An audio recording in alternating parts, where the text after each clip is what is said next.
20 हलकों की बात करते हैं। रावलपिंडी से शुरू होने वाला जो सफ़र है वो डीजी खान में जाके ख़त्म होगा और ये 20 जो ज़िमनी इंतखाबात हैं इसमें दोनों जानिब से बड़ा ज़ोर लगाया गया। पाकिस्तान मुस्लिम लीग नून की तरफ से भी, पाकिस्तान तहरीक इंसाफ की तरफ से भी। इमरान खान का तो ज़ोर लगाना बनता था क्योंकि उनके हाथ से सब चीज़ें चली गई और एक आखिरी उनके पास ट्रम्प कार्ड ही हम ये कह सकते हैं कि वो है ये 20 इंतखाबात, और अगर वो उसमें जीतते हैं 20 सीटें जीतते हैं या वो 13 से 14 सीटों में भी आते हैं तो वो हुकूमत बनाने की पोजीशन पे आ जाएंगे। लेकिन क्या ये इतना आसान है जितना कहना?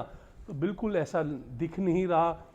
आल दो इमरान खान की कंपेन बड़ी जानदार रही, बड़े शानदार उनके जलसे हुए और इसमें कोई शक व शुबा नहीं है कि उनका क्राउड जो जलसों का था वो एक बहुत ही अच्छा क्राउड रहा। लेकिन माजी से हम अभी तक यही देखते आए हैं कि पाकिस्तान तहरीक इंसाफ सिर्फ जलसों की हद तक जमात है। इलेक्शन डे और इलेक्शन में क्या कुछ करना है उससे वो काफ़ी नापैद भी हैं और इन चीज़ों से वो अभी तक लगता है उन्होंने सबक नहीं सीखा।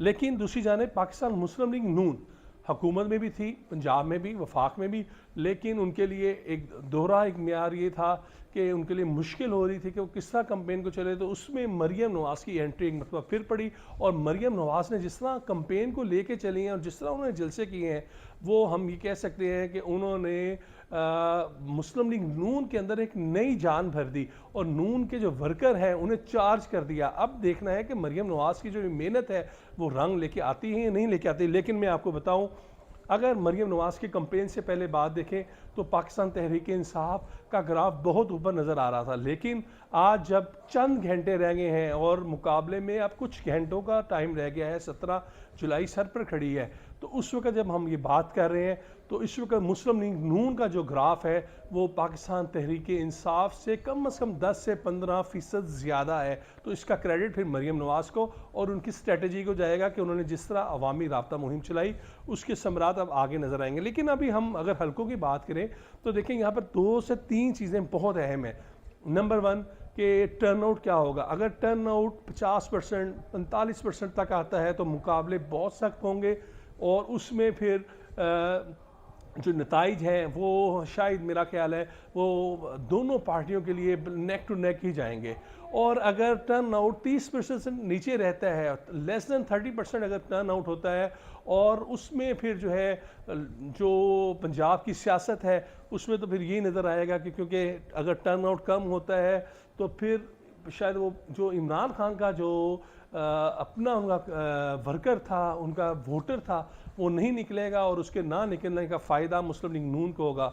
तो अभी तक की जो सूरत हाल है उसमें यही चीज़ें नज़र आ रही हैं कि पाकिस्तान मुस्लिम लीग नून, बिल्कुल पाकिस्तान मुस्लिम लीग नून 12 से 13 नशिस्तें जीतने की पोजीशन में है। 12 में इसलिए कहूँगा कि 12 में तो उनका इस वक्त मुकम्मल उनके कैंडिडेट जो हैं वो जीतते हुए नज़र आ रहे हैं। 13वीं लाहौर की एक सीट है। लाहौर में हम इसमें साथ ही में आपको ऐड ऑन कर दूँ, 4 नशिस्तें हैं। 4 में 2-1 तो उनकी कामयाब नज़र आ रही हैं, 2 नज़र आ रही हैं पाकिस्तान मुस्लिम लीग नून की और 1 नज़र आ रही है पाकिस्तान तहरीक इंसाफ की। लेकिन एक सीट अभी भी है जो PP 158 है, वो बड़ी क्लोज जाएगी। अगर उसमें टर्न आउट बहुत ज़्यादा हो गया तो वो पाकिस्तान तहरीक इंसाफ उससे भी अपने नाम कर सकती है। लेकिन बारकैफ इस वक्त की जो सूरत हाल है उसमें लग यही रहा है कि पाकिस्तान मुस्लिम लीग नून लाहौर से 3-1 के साथ रहेगी और अगर वो 3-1 के साथ रहेगी तो 13 नशिस्तें उनके नाम होंगी और अगर 2-2 होंगी तो फिर 12 और 8 का होगा। इसी तरह अगर हम बात करें, अगर हम रावलपिंडी है, खुशाब है, बकर है, तो यहाँ पर देखें बड़ा सख्त मुकाबला होगा। पिंडी में बड़ा सख्त मुकाबला है लेकिन लग ही रहा है कि यहाँ पर मुस्लिम लीग नून के जो कैंडिडेट्स हैं वो जीतेंगे। इसी तरह फैसलाबाद का जो PP 97 है वो PTI के नाम होता हुआ नज़र आ रहा है। झंग की जो सीट है 125 PP वो नून लीग के, PP 127 झंग की ही वो पाकिस्तान तहरीक इंसाफ। इसी तरह शेखुपुरा जो है उस पर क्लेम तो किया जा रहा है कि नून लीग ये सीट जीतेगी, लेकिन जो हमारे पास इतलात आ रही हैं हल्के के अंदर की जो मुखालफत है विद इन द पार्टी, जो तमाम चपकलिशें हैं उसकी वजह से लग रहा है कि PTI को ये नशिस्त मिल जाएगी। इसी तरह लाहौर की 158 का मैंने आपको कहा बड़ा ये नेक टू नेक होगा और इसके ऊपर मैं कहता हूँ कि अगर ये जीतेंगे तो 13वीं सीट होगी, अदरवाइज़ मुस्लिम लीग नून 12 नंबर पर होगी। 167-68 मुस्लिम लीग नून जीत जाएगी कंफर्टेबली। 168 तो मस्ट है, 167 में भी वो जीत जाएंगे, लेकिन 170 पाकिस्तान तहरीक इंसाफ के नाम रहेंगी। इसी तरह आगे चलते हुए चीचा वतनी भी जीत जाएंगी, 200 PP 202, 217 सलमान नईम वो जीतेंगे, और शाह महमूद कुरैशी साहब के बेटे जो हैं वो इसमें लूज़ कर देंगे। जो मेरे पास इतलात है, लोधरा के 2 हैं, और दोनों में से एक PTI के पास जाती हुई नज़र आ रही है और एक इंडिपेंडेंट के पास जाती हुई नज़र आ रही है।